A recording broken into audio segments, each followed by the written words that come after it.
his time, in his time, he makes all things beautiful. M'dzina la Atate ndi la Mwana ndi la Mzimu Woyera. Takulandirani abale mwa Ambuye pa tsikuli lachisanu pa 5 Novemba mpulogalamu yathu ya Tiyankhuleni Ambuye. Mawu athu oyamba lero atiwerengera ndi Mr. John Bosco Mapunda aku St. Albert the Great Parish, Diocese ya Mzuzu, ndipo akuchokera mu kalata wa Paulo Oyera kwa Roma 15 verse 14 kufikira 21. Ndipo uthenga wa lero ndi wochokera mwa Luka 16 verse 1 kufikira 8. Mawu oyamba. Mawu a mkalata ya Paulo Oyera kwa Aroma. Aroma 15 ndime ya 14 mpaka 21. Abale anga, ine mwini wake sindikayika konse kuti ndinu anthu akufuna kwabwino ndithu. Ndinu anthu oziwa zinthu, ndipo mumatha kulangizana. Komabe mkalata ino zina ndakulemberani mopanda mantha konse, kuti ndikukumbuseni zimenezo. Ndalemba motere popeza kuti Mulungu adandikomera mtima pakundipatula kuti ndikhale mtumiki wa Khristu Yesu kwa anthu a mitundu ina. Adandipasa ntchito yolalikira uthenga wabwino wa Mulungu ngati wansembe, kuti anthuwo akhale ngati nsembe yokomera Iye ndi yoperekedwa kwa Mzimu Woyera. Tsono pokhala ndine wake wa Khristu Yesu, ndikunyadira ntchito imene ndikugwirira Mulungu. Sindizalimba mtima kulankhula za kanthu kena ayi, koma zokhazo zimene ndimachita kudzera mwa Khristu, kuti ndithandize anthu a mitundu ina kumvera. Zimenezi ndidazichita ndi mawu anga ndi ntchito zanga, ndi zizindikiro ndi zozizwiswa za mphamvu zochitika ndi mphamvu za Mzimu Woyera. Motere uthenga wabwino wonena za Khristu ndidawulalikira kwathunthu ku Yerusalemu ndi ku dziko lozungulira mpaka ku Iliriko. Masiku onse ndinkayesesa kulalika uthenga wabwino kumalo kokhako kumene dzina la Khristu linali lisanamvekebe. Ndinkaopa kumanga pa maziko amene munthu wina adayika. Paja malembo akuti, anthu amene sadauzidwe za Iye azaona, amene sadamve za Iye adamvesa. Mawu a Ambuye. Ambuye akhale nanu. Mawu a uthenga wabwino monga adalembera Luka Woyera.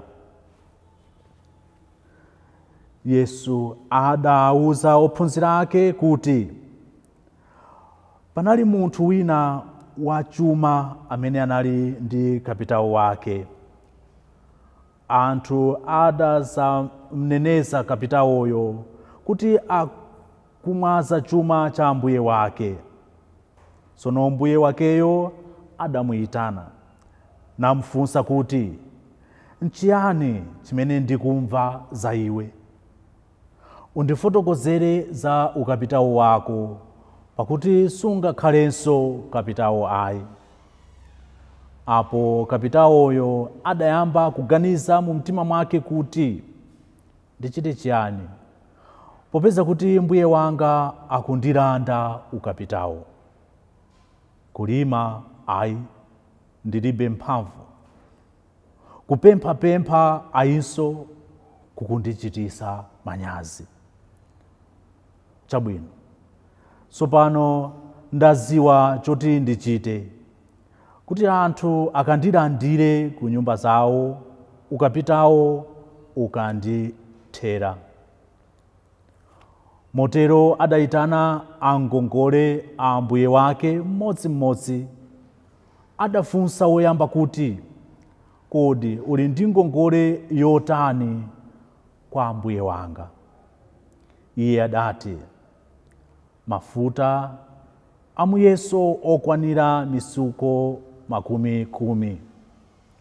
Kapitawoyo adamuwuza kuti, nayi kalata yako ya ngongole, khala pansi msanga ungolembapo misuko 50.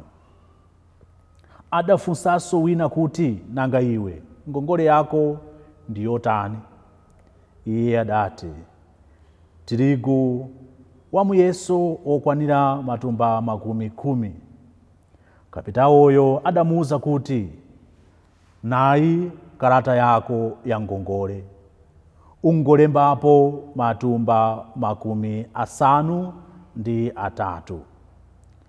Apo mbuye wa kapitawoyo wonyenga uja adamuyamikira chifukwa cha kuchenjera kwake.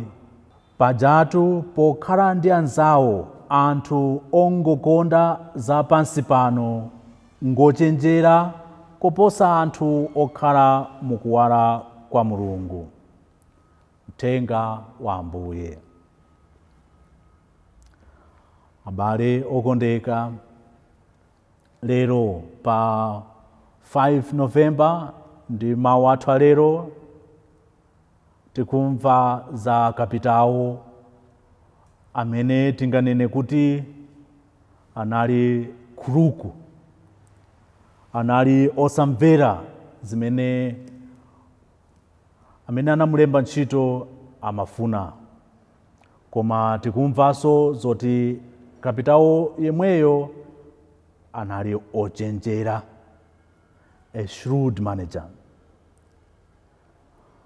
Ataziwa kuti apapa ntchito ikundithera, anakhala ndi plani kuti anzake akamulandire bwino, asakakhale munthu ovutika chifukwa chokhala opanda mphamvu zolimira kapena chifukwa cha manyazi opemphapempha.